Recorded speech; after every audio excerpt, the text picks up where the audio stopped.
வணக்கம். வணக்கம். அனைத்து தமிழ் தானியத்தினுடைய உறவுகள் எல்லாருக்குமே வணக்கம். நீண்ட நாளைக்கு பிறகு உங்களுடைய ஒரு வீடியோவில் நானும் அன்னையும் சந்திக்கிறோம்.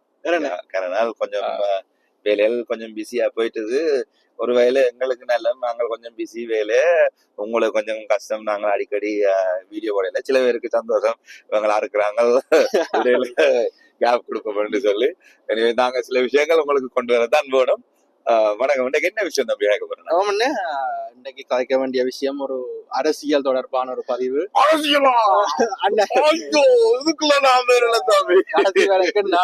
யோசிச்சு அதை விட சேனலுக்குள்ள ஒரு அரசியல் பதிவை போட்டு அந்த விமர்சனங்களை பெறக்கூடாதுன்னு சொல்லி.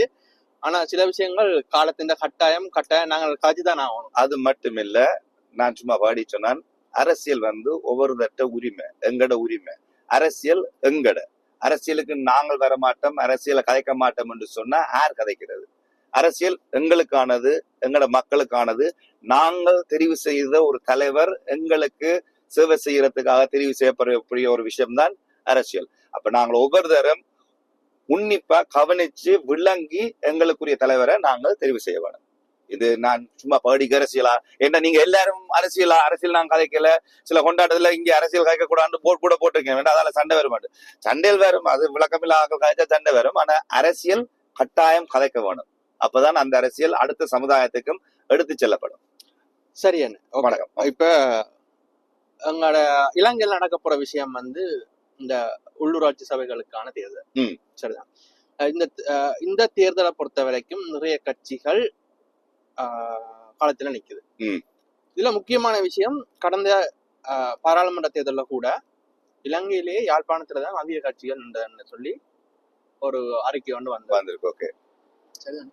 அப்ப இப்ப எங்கட மக்கள்கிட்ட எந்த கட்சிக்கு நாங்கள் வாக்களிக்க வேணும் என்று சொல்லி ஒரு சரியான முடிவெடுக்கக்கூடிய நிலைமையில எங்கட மக்கள் இல்லை என்றது எந்த தனிப்பட்ட கருத்து. அது எந்த கருத்து தான். என்னன்னு சொல்லி சொன்னா, ஒவ்வொரு கட்சி நிறைய கட்சி இருக்குது. சரிதான், நிறைய கட்சி இருக்குது. ஒவ்வொரு கட்சி நாங்க அதை செய்யறோம் இதை செய்யறோம்னு சொல்லி சொல்றாங்க. எந்த கட்சியை தெரிவு செய்ய வேணும், ஆரை தெரிவு செய்ய வேணும்? ஒரு காலகட்டத்துல தமிழ் தேசிய கூட்டமைப்பு சரியான ஒரு பாதையில இயங்கினது. ஆனா இப்ப இயங்குதான்னு சொல்லி கேட்டா அது ஒரு கேள்விக்குறிதான். சரிதான். அப்ப நாங்க சமகாலத்துல நாங்கள் யாருக்கு வாக்களிக்க வேணும் என்ற ஒரு தெளிவான நிலப்பாடு எங்கட மக்களுக்கு வேணும். சிலவேளை இந்த வீடியோ பார்த்து கொண்டிருக்கிறார்கள் எங்கடையாக யோசிக்கலாம், புலம்பெயர் நாடுகள்ல இருந்து அறிக்கை விட்டு கொண்டிருக்கலாம், எங்கட பிரச்சனை அவைக்கு தெரியாது என்ற பார்வையில அவை யோசிக்கலாம். இல்ல, புலம் அந்த அந்த அந்த கூற்று சரியான பிழையான கூற்று. நாங்கள் புலம் பெயர்ந்து இங்க நாங்கள் வாழ்றது எங்கட ஒரு நாட்டு பிரச்சனை ஒன்று, நாட்டு பிரச்சனைக்கு சரியான தீர்வானது. புலம்பெயர்ந்த தமிழர்கள் நாங்கள் எங்கட ஈழத்தையும் நாட்டையும் கட்டியமைக்கக்கூடிய ஒரு நல்ல ஒரு நிலைமையில தான் இருக்கிறோம். அப்ப நாங்கள் அதை தயவு செய்து பிரிக்காங்க. ஏன்னா நாங்கள் புலம்பெயர்ந்து வந்த நாங்கள் எந்த மாமன் மச்சான் சித்தப்பா மச்சால் குழந்தைகள் பிள்ளைகள் பேர பிள்ளைகள் அண்ணன் தம்பி எல்லாம் நாட்டுல இருக்கிறோம். நாங்கள் அவைக்காகத்தான் நாங்களும் இங்க வாழ்ந்துருக்கோம், அவையும் எங்களுக்காகத்தான் இங்க வாழ்ந்துருக்கோம். நாங்கள் ஒவ்வொரு நாளும் தொடர்புகள்ல எங்களோட சுகங்கள் சாதனங்கள் விசாரிச்சு கொண்டிருக்கோம். இது நான் என்ன மட்டும் சொல்லல, இங்க உள்ள அத்தனை பேரும் கனடாவிலயோ சுவிஸ்லயோ லண்டன்லயோ எங்க இருக்கிறவையும் அத்தனை பேர் இருக்கணும். மற்ற தம்பி மாதிரி இப்ப நீங்க ஒரு வருஷம் தான் உங்களோட மேனேஜ் வரையில, பிள்ளை வரையில, அங்க அவன் அப்பா வரையில, சித்தப்பா வரையில, எங்களோட சித்தப்பன் மாமன் மச்சான் அத்தை எல்லாம் நாட்டுக்காக போராடி இருக்கணும், வீரச்சாவடைஞ்சிருக்கணும். இப்ப நாங்கள் எப்பயுமே உன்னிப்பான தொடர்போட இருக்கிறார்கள். நாங்கள் எப்பயுமே எங்கட நாட்டுக்குள்ள திரும்பி எங்கட நாட்டை கட்டி எழுப்புறதுக்கு ஆயத்தமா இருக்கிற தமிழர் தான் புலம்பெயர்ந்து வாழ்றோம். ஒரு சிலர் இருக்கணும், அவையே நாங்கள் அதுக்குள்ள சேர்க்கலாது, அவையே வச்சு கொண்டு ஒட்டுமொத்த மக்களையும் நாங்கள் இடப்படக்கூடாது. அது நாங்கள் செய்யற சில தவறுகள், அதை நாங்கள் வடிவா உன்னிப்பா கவனிச்சு அதுக்குரிய விஷயங்களை நாங்கள் அவதானிக்க வேணும். சரி, சொல்லுங்க. இந்த பாராளுமன்றத்தில் பொறுத்த வரைக்கும் அனுரகுமார் அண்ட் கட்சி NVP கட்சி ஒரு யாழ்ப்பாண மாவட்டத்துல ஒரு எதிர்பார்க்காத ஒரு வெற்றி ஒன்றை எடுத்துக்கொண்டாங்க. அதன் மூலம் தமிழர்களை பகடைக்காய்களா வச்சு கொண்டுதான் அவங்க செயற்படுறாங்க. அந்த இருக்கிற எம்பிகளால தமிழர்களுக்குரிய எந்த ஒரு செயற்பாட்டையுமே செய்ய முடியாது, செய்யலாது. ஒன்று முதலாவது பிரச்சனை என்னன்னு சொன்னா, தம்பி நானு நீயும் மச்சானோ அண்ணன் தம்பி எங்களுக்குள்ள அடிக்கடி சண்டை வரும், பிரச்சனை வரும், அடி போடுவோம், குத்து போடுவோம். அதுக்காக நாங்கள் இன்னொருத்தன் எங்களுக்கு அநியாயம் துரோகம் செய்து எங்களை வாழ விடாத ஒருத்தனை கொண்டாந்து அண்ணனாயோ தம்பியாயோ வச்சிருக்க முடியாது. சரிதானே? எங்களுக்கு குடும்பம் பிரச்சனை இருக்கும். சில நேரம் நீ சரியா செய்யலாட்டி இன்னொரு தம்பியோ இன்னொரு அண்ணன் செய்ய வேண்டிய வேலையை அது நான் ஒரு பெரிய அண்ணையா முடிவெடுத்து செய்ய வேணுமே தவிர நாங்கள் போயிட்டு தம்பி பிரச்சனை மச்சான் பிரச்சனை செய்ய வேண்டிய வேலை செய்யலாட்டி ஊர் பேர் தெரியாதவன எங்களை சம்பந்தம் இல்லாதவனை கொண்டாந்து வீட்டுக்குள்ள வைக்கலாது. இது இது இது சரியான ஒரு முட்டாள்தனமான வேலை. இது இன்னொரு இனம். இந்த இனம் அவங்க தங்களுக்கு மட்டும்தான் என்ன வேணாலும் செய்வாங்க. எங்கட மக்களுக்கோ எங்கட நிலத்துக்கோ எங்கட கலாச்சாரத்துக்கோ ஒரு தரம் நல்ல செய்ய போறது இல்ல. முடிஞ்சா எங்கட மக்களை மாத்தி அவங்கள வேற ஒரு இனமா மாத்தி எங்கட கலாச்சாரத்தை அழைச்சு எங்கட வரும் சமுதாயத்தை இல்லாம பண்ணி நாங்கள் இப்படி ஒரு போராட்டம் நடத்தினாங்கள், இப்படி ஒரு வாழ்க்கை நடத்தினாங்கள், இப்படி ஒரு கலாச்சாரத்துல வாழ்ந்தனாங்கள் என்ற அடையாளங்களை அழிச்சு முடிக்கக்கூடிய ஒரு இனம் தான் இது. இப்படித்தான் எங்கட காலங்காலமா நடந்து கொண்டிருக்கு. தயவு செய்து கடைசி வரைக்கும் இதை விளங்கிக் கொள்ளுங்க. பசுப்பு வார்த்தைகளால எங்களை ஏமாத்துறதுக்காக எத்தனையோ வார்த்தைகளை சொல்லுவாங்க. இது நான் எல்லாம் எப்படி இது கண்டுபிடிச்சான்னு சொன்னா, நான் உலகத்துல சுத்தி இருக்கேன், நான் வெளிநாடுகள்ல வியாபாரம் செய்திருக்கேன், ஒவ்வொரு பல வகையான மக்களோட பழகிருக்கேன். அப்ப இவங்களை எல்லாம் ஏமாத்துறதுக்காக ஒரு சின்ன ஒரு 10 ரூபா, $50, $500, $1000 வியாபாரத்துக்காகவே எங்களை ஏமாத்துறதுக்காக எங்களுக்கு பசுப்பு வார்த்தைகள் சொல்லி சத்தியங்கள் பண்ணி போட்டு எங்களை ஏமாத்திட்டு போவாங்க. அப்ப இது நாங்களும் ஒரு நாடு, ஒரு கலாச்சாரம், ஒரு சமுதாயம், எங்களோட சமுதாயத்தை அழிக்கணும், எங்களோட கலாச்சாரத்தை இல்லாம பண்ணணும்ன்றது அவங்களோட முழு நேர குறிக்கோள். அப்ப அவங்க அதுக்குரிய வார்த்தைகளை மாறி மாறி சொல்லுவாங்க. நான் அனுரா, நான் இதுக்கு எதிரானவன், நான் ஜேவிபி, நான் என்பிபி, நான் யாழ்ப்பாணத்துக்கு நல்ல செய்வன், மட்டக்களப்புக்கு நல்ல செய்வன், வன்னிக்கு நல்ல செய்வன். ஆனா ஒரு தரம் செய்ய போறது இல்லை. உங்களோட பிரச்சனைய நீங்க மட்டும்தான் பார்க்கலாம், எங்களோட பிரச்சனைய நாங்கள்லாம் பார்க்கணும். எங்களோட பிரச்சனைடா எந்த வீட்டு பிரச்சனைய எந்த அப்பா, எந்த சித்தப்பா, எந்த மாமன், எந்த மச்சான் தான் சரிசப்படுத்தலாமே தவிர ஊர் பேர் தெரியாதவன், எங்களோட கலாச்சாரத்துக்கு சம்பந்தம் இல்லாதவன் செய்ய மாட்டான். இது எந்த ஆணித்தனமான கருத்து. இது எந்த கருத்து தப்பா இருந்தா மன்னிச்சு கொள்ளுங்க. ஆனா ஒரு விஷயம், பாராளுமன்ற தேர்தல் முடிஞ்சு இவ்வளவு காலம் ஆச்சுது. உண்மையா தமிழ் மக்களுக்கு ஏதாவது செய்யணும்னு சொல்லி என்பிபி கட்சி நினைச்சிருந்துச்சுன்னு சொன்னா இந்த காலத்துக்கு ஏதாவது ஒரு நல்ல ஒரு செயற்பாடு செய்திருக்கலாம். ஆனா அவர்களால குறிப்பிடக்கூடிய வகையில எதுவும் செய்ய முடியவில்லை, அவர்கள் செய்யவில்லை என்றதுதான் உண்மை. இந்த சிஸ்டம் செய்ய முடியாது தம்பி. இந்த இலங்கை அரசியல்ன்றது இந்த பௌத்த பிக்குகளால நடத்தப்படுற ஒரு விஷயம். நீங்க பௌத்த பிக்கு என்ற சொல்லிக்க ஒரு விஷயம் ஞாபகம் வந்தது. ஈஸியான விஷயம் இந்த தையிட்டு விகார பிரச்சனை. தையிட்டு விகார பிரச்சனையில ஜனாதிபதி சொன்ன விஷயம், இதை அரசியலாக்காமல் இலகுவாக மக்களும் அந்த பிக்கும் சேர்ந்தே முடிவெடுக்கலாம்னு சொல்லி. ஆனா இது வரைக்கும் அதுல எந்த விதமான ஒரு சாதகமான ஒரு பதிலும் கிடைக்காது. ஏனென்றா அவர் அந்த விகாரைய இல்லாம பண்ணினார் என்று சொன்னால் அவருக்கு அந்த சிங்கள மக்களின் வாக்குகள், அந்த பௌத்த மக்களின் வாக்குகள் இல்லாம போகும். இலங்கையின் மெஜாரிட்டி யாருண்டே கூடின மக்கள் யார்? சிங்கள மக்கள். அப்போ ஒரு அரசியல் ஒரு கட்சி ஒரு இது நடத்தணும் என்று சொன்னா அவருக்கு இருக்கிற வாக்கு வங்கி சிங்கள மக்கள்கிட்ட. அவையை எதிர்த்து உங்களால ஒன்றும் செய்ய முடியாது. அவைக்கு சாதகமான விஷயங்களை செய்தாதான் இங்க இலங்கையில அரசியல் நடத்தலாம். சோ இலங்கை அரசியல் அந்த சின்ன ஒரு பூகோளத்தின் அரசியல் நடத்தணும்னு சொன்னா அப்படியான அரசியல் தான் நடக்கும். இது 50 வருஷம் 100 வருஷம் இது கடைசி வரைக்கும் இப்படித்தான் நடக்க போகுது.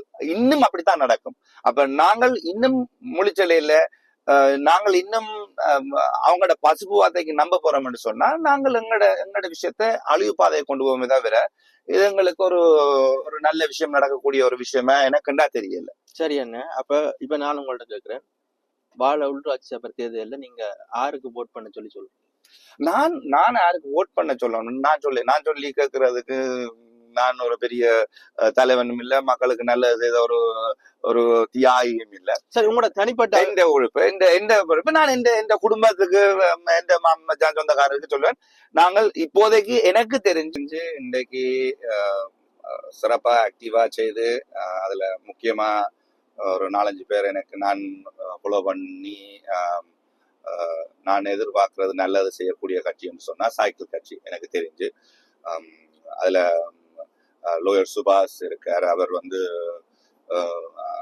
எங்களோட நினைவு தூவி அளிச்சதுக்கு முதல்ல குரல் கொடுத்து அதை திருப்பி கட்டுவிச்சு ஒரு ஒரு ஒரு ஒரு போராளி, ஒரு ஒரு ஒரு ஒரு வீரன், மக்களுக்கு நல்ல செய்யணும்னு இன்னொன்று எதிர்பார்க்காம ஒரு ஒரு விஷயத்தை செய்யக்கூடிய ஒரு ஒரு ஒரு தலைவன், அவருக்கு தலைவராக இருக்கக்கூடிய தகுதிகள் இருக்குது.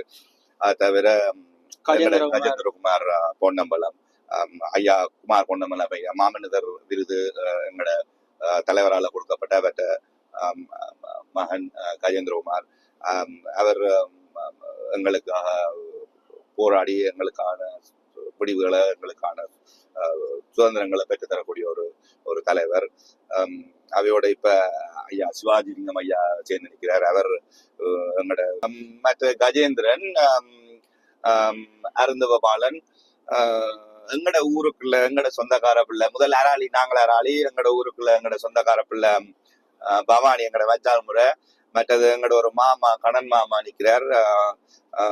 இப்படியான நான் எங்களுடைய ஆக்களை என்கரேஜ் பண்ற, நீங்கள் டப்பனை வெற்றி ஆக்கள் நிக்கணும், அவைக்கு கொடி தூக்கி கொண்டு வந்துட்டாருன்னு சொல்ல நீங்க நம்ம இது எங்கட அராளிக்குல ஏண்டா எங்கட அராளிக்குல எந்த ஒரு நல்ல உற்ற நண்பன் வந்து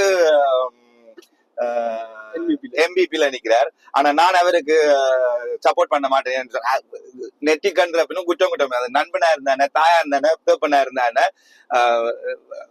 அவர் தனக்குரிய ஏதோ ஒரு லாபத்துக்காக நிக்கிறாருன்னு நான் நினைக்கிறேன் சொன்னா மக்களுக்கு நல்லது செய்யணும், எங்களோட கலாச்சாரங்களை பதிவு ஆக்கணும்னு சொன்னா அவர் எங்களோட ஒரு ஒரு சைக்கிள் கட்சியிலயோ எங்களோட ஒரு தமிழ் கட்சியில நின்று இருப்பார். அது ஒண்ணு, அதை நான் காய்க்க விரும்பல. நான் சொல்றேன், இப்ப அப்படி எங்களோட அராளிக்குல எப்படி 2-3 பேர் நிக்கணும். அப்ப நாங்கள் இவைக்கு ஒரு ஒரு நல்ல ஒரு சந்தர்ப்பத்தை கொடுத்து இவையை உருவாக்கி எங்களோட கலாச்சாரத்தை பணி காக்கணும்னு சொன்னா எனக்கு தெரிஞ்சு சைக்கிள் கட்சி நான் அறிஞ்சது இல்ல. நீங்கள் உங்களுக்கு அந்த சைக்கிள் கட்சி மேல நம்பிக்கை இல்ல, நான் சைக்கிள் கட்சி போட மாட்டேன், நான் வீட்டுக்கு தான் போடுவேன், நான் சங்குக்கு தான் போடுவேன்டா போடுங்க. ஏதோ ஒரு தமிழ் கட்சி வரட்டும். என்ன பொறுத்த வரைக்கும் அப்ப நீங்க சொல்றீர்கள் எங்களுக்கு சிங்கள கட்சிகள் வேண்டாம், தமிழ் கட்சி தான் வேணும். கட்டாயம் கட்டாயம். என்ன அதான் சொன்னேன், எனக்கும் மச்சானுக்கும் பிரச்சனைன்னு சொன்னா அங்கால சித்தப்பா ஒண்டவட்ட தம்பியாவது வரட்டும். அதை விட்டுட்டு எங்களை கலாச்சாரம் இல்லாத, எங்களுக்கு நல்லது செய்ய முடியாத ஒரு ஆக்களை கொண்டு வந்து வச்சு, இது பசுப்பு வார்த்தை. இது நான் என்னன்னு நீங்க நம்புறீங்கன்னு என்னால நம்ப முடியல. ஆனா இதுல ஒரு விஷயம், இப்ப எங்களோட தமிழ் கட்சிகள் நிறைய வந்து ஒன்று சேர்ந்து பயணிக்க வேண்டும் நாங்கள் என்றதை உணர்ந்திருக்கிறோம்.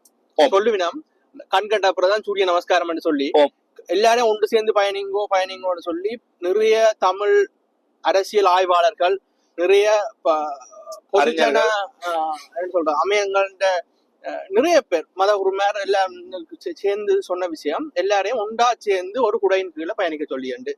சரிதானே? ஆனா அதுக்கு எங்களுடைய ஆக்கள் ஆரம்பத்துல தயாரா இருக்கே இல்லை.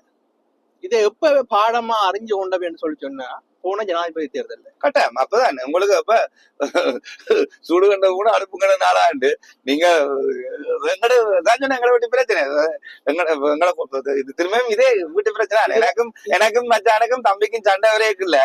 3வது ஒருத்தன் வந்து சண்டையை தீத்துறோம்னு சொல்லி அவன் சுகம் அனுபவிச்சுட்டு போறான்னு இல்லோ, அப்பதான் எங்கட குடும்பத்துக்குள்ள எங்களுக்கு ஒரு ஒரு அறிவு வரும். அப்பதான் நானும் மச்சான இருந்து கேட்போம், அவனை பார்த்து எங்களை சண்டையை வச்சு அவனை அப்படி ஆட்டையை போட்டான்னு சொல்லி. போன தேர்தல் முடிஞ்ச கையோட முதலா மணிவண்ணன் விட்ட ஒரு அறிக்கையை பார்த்தனா சொல்லியிருந்தவர் எல்லாரையும் சேர்ந்து செயற்பட வேண்டிய ஒரு காலம் வந்திருக்கான்னு சொல்லி. இப்ப ஓரளவு எங்களுடைய ஆக்கள் கட்டாயம் சேர்ந்து பயணிக்க வேணும் என்ற ஒரு முடிவுல நிறைய பேர் சேர்ந்திருக்கணும். எதிர்காலத்துல சேர வேணும் என்றதுதான் எங்கட அபிலாஷையும் கூட. இப்ப நான் பாக்குறதுலயே கன பேர் சேர்ந்துதான் இருக்கிறேன். இப்ப இந்த சைக்கிள் கட்சியோட கன பேர் சேர்ந்து கூட்டு சேர்ந்து ஒரு ஒரு ஒரு ஒரு கட்சியா தொடர்ந்து நாங்கள் அப்படி பயணிப்போம்னு சொல்லி இருக்கணும். நாங்கள் ஒரு ஒரு ஒரு ஒரு ஒரு நலிந்த இனம், எங்களை நனிக்கப்பட்ட, நாங்கள் பலிகள் கண்டு வாழ்ந்த இனம். அப்ப இதுக்கு மேலேயும் நீங்கள் துரோகத்துக்கு வழிவிட்டீர்கள் என்று சொன்னால் எங்களால இதுக்கு மேல எழும்புறதுக்கு சந்தர்ப்பமே இல்லை. இது எங்களுக்கு கிடைக்கிற கடைசி சந்தர்ப்பம். நீங்க இன்னொருத்தனை கொண்டு வந்து வீட்டுக்குள்ள ஒட்டியில எங்களோட பிரச்சனை தான். எங்களுக்கு கஷ்டம், எங்களுக்கு சாப்பிட வழி இல்ல, நிம்மதியா எடுத்துள்ள வழி இல்ல, எங்களுக்கு பிரச்சனை. ஆனாலும் நாங்கள்லாம் ஏதோ கிண்டி ஏதோ நட்டு ஏதோ சாப்பிட்டு எங்களோட குடும்பத்தை முன்ன கொண்டு வரணுமே தவிர இன்னொருதன் எங்கட பிரச்சனையை சாடி நடுவுல இன்னொருதன் வந்தானோ அவன் எங்களுக்கு இல்ல பிரிவினை உருவாக்கி எங்களை இல்லாம பண்ணி போட்டு போவானே தவிர எங்களால உய்ய முடியாது. தயவு செய்து யோசிங்கோ, யோசிங்கோ. எங்களுக்கு நல்லது செய்ய முடியாது, சிங்களவனால எங்களுக்கு நல்லது செய்ய முடியாது. நான் ஒரு இனத்துறையோ இல்ல, நான் சிங்களங்க, நான் கொழும்புல வாழ்ந்தேன், நான் சிங்கள மக்களோட பழகி இருக்கேன். இது இந்த மக்களுக்கு எதிரான கருத்து, சிங்கள மக்களுக்கு எதிரான கருத்தே இல்லை. சிங்கள மக்கள் மிகவும் சிறந்த மக்கள், ஒரு நல்ல மக்கள். அதை பற்றி நான் ஒன்றும் சொல்ல வரையில. அந்த அரசியல் இப்படித்தான் நடக்கும், இதுதான் அந்த அரசியல். சோ அந்த அந்த அந்த சிங்கள அரசியல் சொல்ற பௌத்த சிங்கள அரசியல், அதை வச்சுதான் அங்க இலங்கையில அரசியல் நடத்த முடியும். அந்த அரசியலுக்குள்ள நீங்கள் போய் மாட்டிக்கொள்ளாங்க. நாங்கள் ஒரு தனி இனம், எங்களுக்கு ஒரு தனி கலாச்சாரம், எங்களுக்கு ஒரு வாழ்க்கை வரலாறு இருக்குது. எங்களோட சமுதாயத்தை நாங்கள் அந்த பாதையில கொண்டு போகணும். அதுக்கு கிரவுண்ட் ஒர்க் நாங்கள் அடிப்படை வேலையில இன்றைக்கே செய்யணும். நாங்க நேற்று விட்ட பிள்ளைகள் கணக்க நடந்துட்டுது. அப்ப அத பிள்ளைகளை சரி செய்யணுமே தவிர பிள்ளைக்கு இன்னொரு பிள்ளை செய்யலாது. ஒரு பிள்ளைக்கு இன்னொரு பிள்ளை செய்தியலன்னு சொன்னா அது இன்னும் பிள்ளையாத்தான் போகும். நியாயமான விஷயம். சரி, அப்ப நாங்க சொல்ல வர விஷயம் ஏதாவது ஒரு தமிழ் கட்சிக்கு நீங்கள் வாக்களிங்க, இதுதான் எங்கட குறிக்கோள், ஆசை, விருப்பம். மற்றது இதுதான் இன்றைக்கு கட்டாமன தேவை. திரும்ப முடிஞ்சா சைக்கிள் கட்சியை உருவாக்கி விடுங்கோ, நான் நம்புறேன் நல்லா நடக்கும்னு சொல்லி. சைக்கிளா இருக்கட்டும், அல்லது வீடா இருக்கட்டும், அல்லது மானா இருக்கட்டும், அல்லது சங்கா இருக்கட்டும், எதுவாயும் இருக்கட்டும், ஏதாவது ஒரு தமிழ் கட்சிக்கு வாக்களியுங்கோ. சிங்கள கட்சியை கொண்டந்தியலோ நாளைக்கு எங்கட வீட்டுக்கு நடுவுல நான் பச்சையா சொல்றேன், எங்கட சகோதரியையும் எங்கட கொண்டாட்டியையும் இன்னொருதான் தூக்கி கொண்டு போடுவான். எங்கட அம்மாவே யோசிச்சு செய்வோம். நன்றி. அடுத்த பதிவுல வணக்கம்.